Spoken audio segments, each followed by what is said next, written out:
Support for this podcast comes from the Central Valley Journalism Collaborative, connecting communities with the resources, infrastructure, and networks to ensure a vibrant local free press. From KVPR in Fresno, this is Central Valley Daily. It's Monday, August 25th. I'm Sarith Hawk in for Elizabeth Arkalian. Farm workers have long been considered a backbone of our economy, but in today's political reality, they're also at the center of many policy debates. People forget that farm workers are essential workers, but even though they are essential workers, they do not get the same type of wages, salaries, benefits that policemen and firemen get. Farm labor activist Dolores Huerta joins us to discuss farm workers, immigration, and politics in America. That's coming up in just a moment.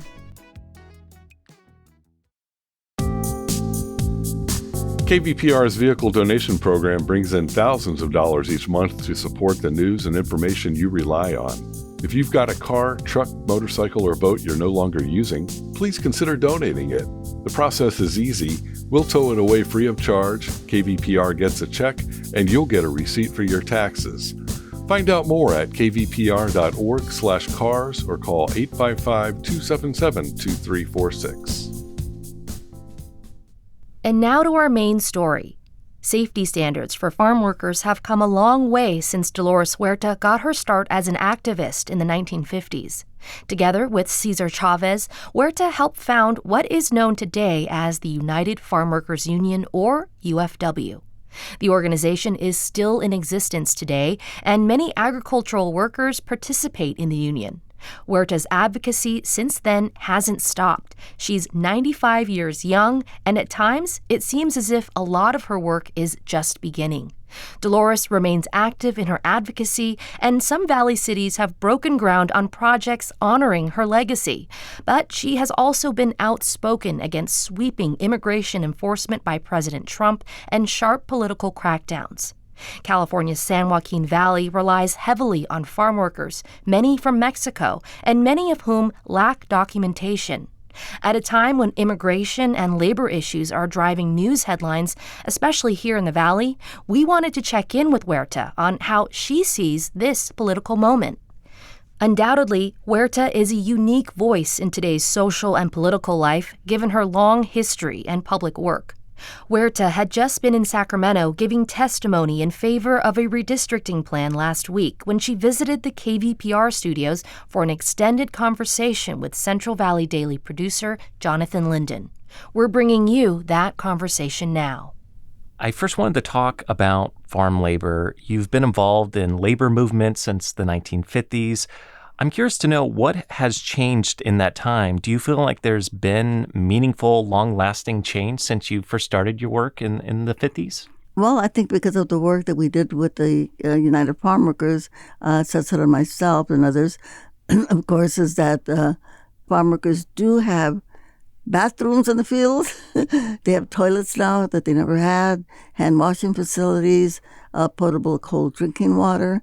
They have the Agricultural Labor Relations Law, which not only recognizes that they have the right to organize, but also that they cannot be put to work in dangerous conditions, that if they do try to organize, that they are protected, and if they get fired or they get any kind of pushback or that might harm them in any way or deprive them in any way, that they can sue, to make sure that they're made whole. What more do you think can be done for worker rights at this moment? Well, we have a lot to do for farm workers. People forget that farm workers are essential workers, but even though they are essential workers, they do not get the same type of wages, salaries, benefits that policemen and firemen get, who are essential workers. And when you say that to people, they say, "What? Why should they?" Well, absolutely should, because actually they feed the firemen, they feed the policemen, they feed the healthcare workers, and they feed all of us. And, farm workers, even during the pandemic, they were out there in the field, every single day in the hot sun and the bitter cold, processing, picking, whatever they had to do to feed all of us.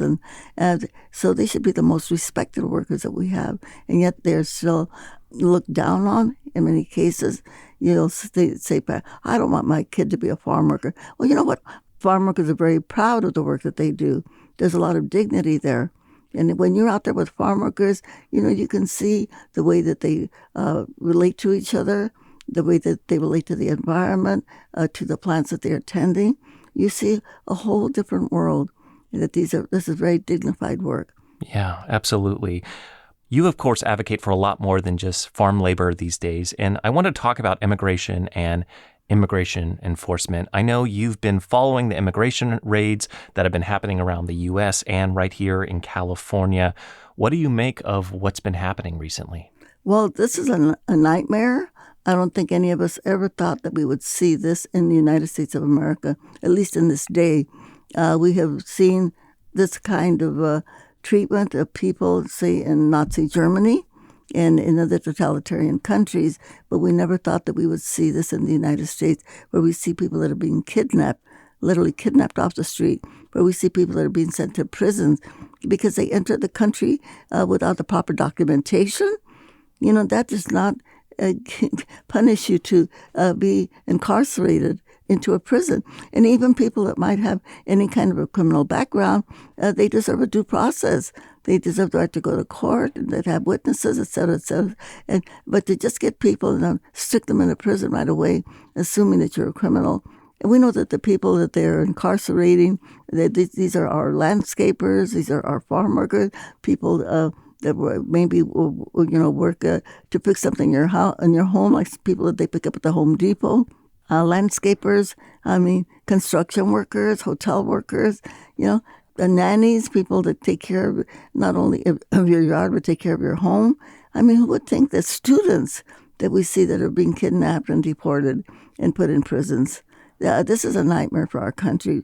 I don't think anybody thought the United States of America would become a gulag. And that's what's happening right now. And the $45 billion that the administration has appropriated, again, to expand the prison population. It's already huge to begin with. In the United States, before these arrests started, we had more people in prison in the United States than they have in India or China. India or China have billions of people in their population. We have 300 million. How can it be that we have more people in prison than they do? And who's in prison? It's black and brown and poor white people, the ones that are in prison. So it's totally, totally crazy. Speaking of incarcerated people, your organization, the Dolores Huerta Foundation, has been protesting a planned immigration detention facility in California City that's in Kern County. Can you talk about why you oppose that California City location and the facilities that are like it that are popping up across the U.S.? Well, that facility had actually been closed, and it was a state prison. We don't know exactly what the transactions were. We're still trying to get some clarity on that. When they decided that it was going to become a detention center, and of course, this is in line with what the Trump administration is doing. Like they're trying to open Alcatraz in San Francisco and make that a detention center also. And they're doing this all over the United States of America. They've done this in other states also, and this is wrong again. Why are we putting so many people in prison? This is not us. This is not us. And a good example, in Kern County, we were one of the first places where the Border Patrol came in and started arresting people. They arrested 90 people.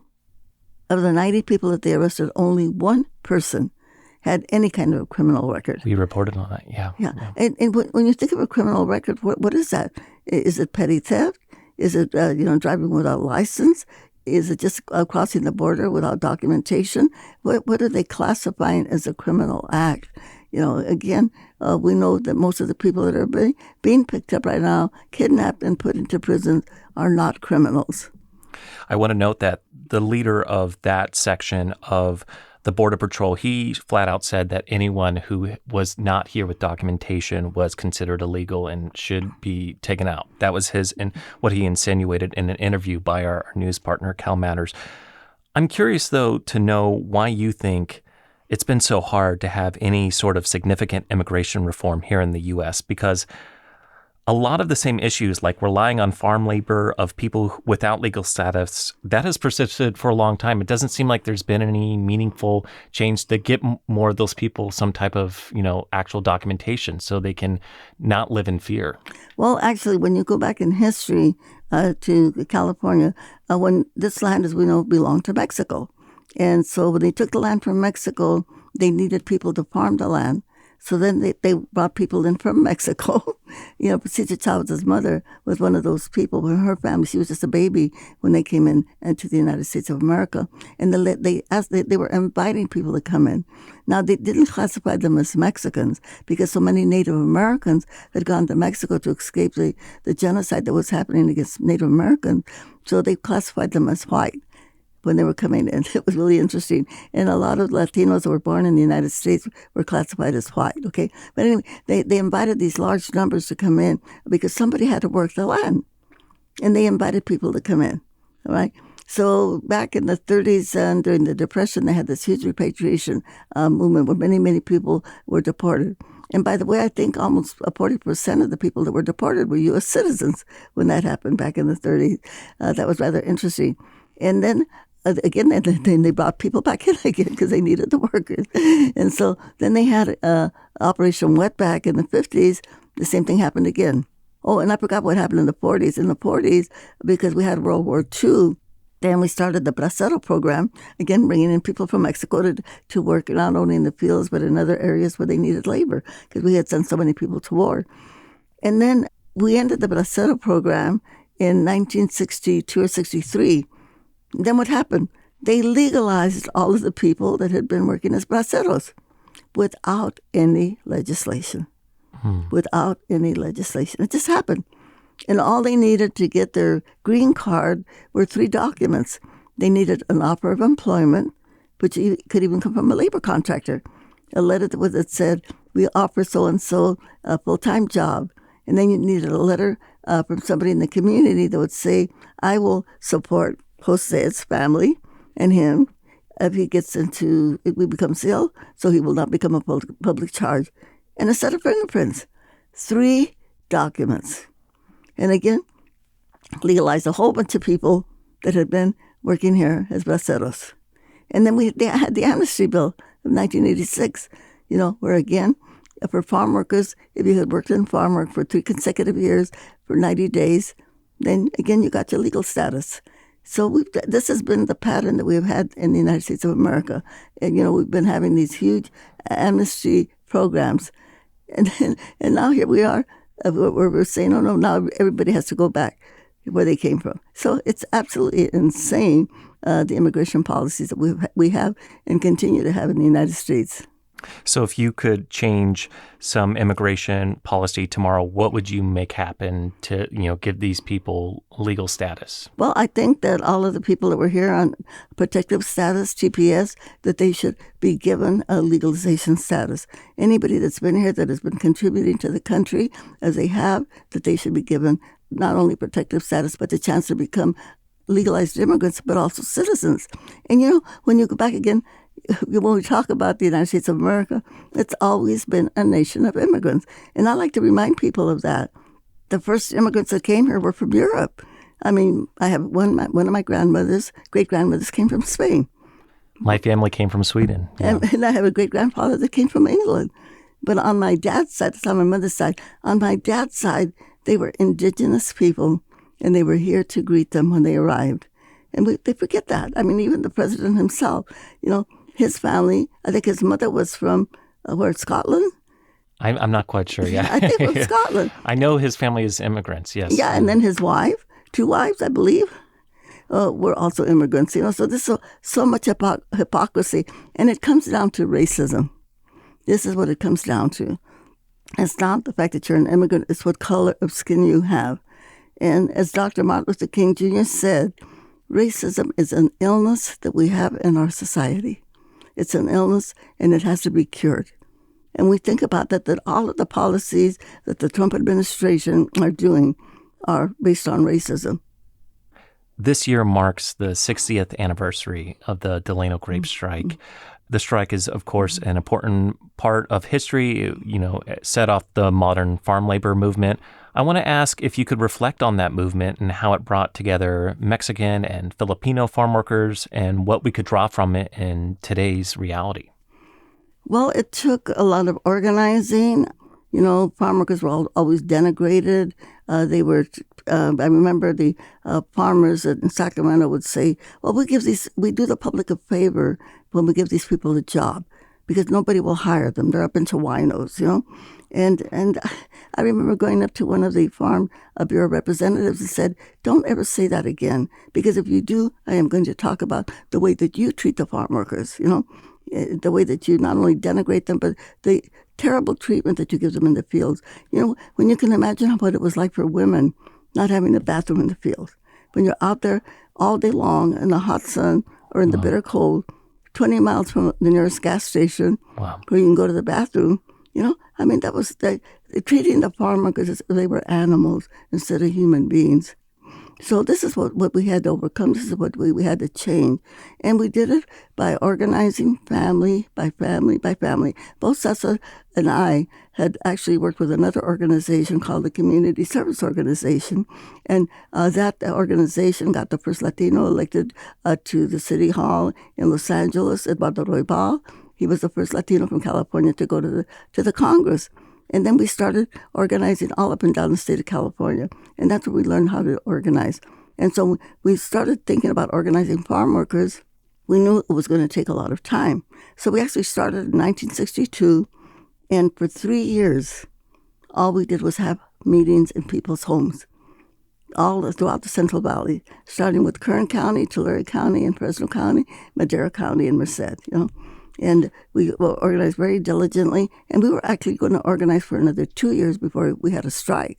Yeah. But then the Filipino brothers, they went out on strike first, so that we had to make a decision: do we continue with our plan, or do we support them? So we had to support them because they were treated so brutally by the growers. Yeah. You know, they were in their labor camps. They cut off the water, they cut off the lights, they cut off the gas, so that they couldn't cook or couldn't eat, couldn't have any water. And then some of them were beaten up by the growers or their agents. So then we decided to we scrapped our plans and then joined the strike. I'm curious, like today, just us speaking today, you were in Sacramento before this. You're at our Clovis studios now. I know yesterday you were in San Francisco. What inspires you to keep going? Just, to keep on with this fight? You've been doing this for a long time now. Well, there's so much work to do. We're trying to, as Dr. King said, we're trying to get rid of the segments of the legacy of racism that we have. And when I talk about racism, this also it expands to sexism against women. It expands to homophobia against our LGBTQ community. And one of the things that I really promote whenever I speak, I remind people, again, number one, we have to look at science. What does science tell us? Science tells us that we have one human race. What else does science tell us? That our human race came from Africa. And I love to remind people of that all of us, regardless of our skin color, eye color, hair color, that we are all members of the one human race, Homo sapiens sapien. And so I love to say this to all the white supremacists out there, to all you neo-Nazis out there, get over it. You're Africans. Before I let you go, Dolores, you're 95 years young. You've achieved a lot in your lifetime. If there was just one lesson someone were to take away from your lifetime of work, what do you hope they would take away? Well, I hope that they would take away that all of us have power, that we can all organize to make a better world, but that we have to take our responsibilities seriously to do that, and especially now with what we're going through. During the pandemic, we kind of learned that. We learned that we had to take care of each other. And now more than ever, we have to understand that also. And I like to quote Senator Robert Kennedy just before he was assassinated. You were there. Yes, I was there. And he said, we have responsibilities and obligations to our fellow citizens.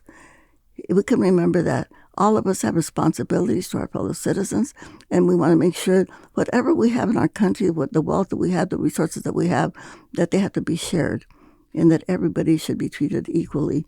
And it's not right that we have people who are billionaires, and then we have people on the street that are homeless. This should not be.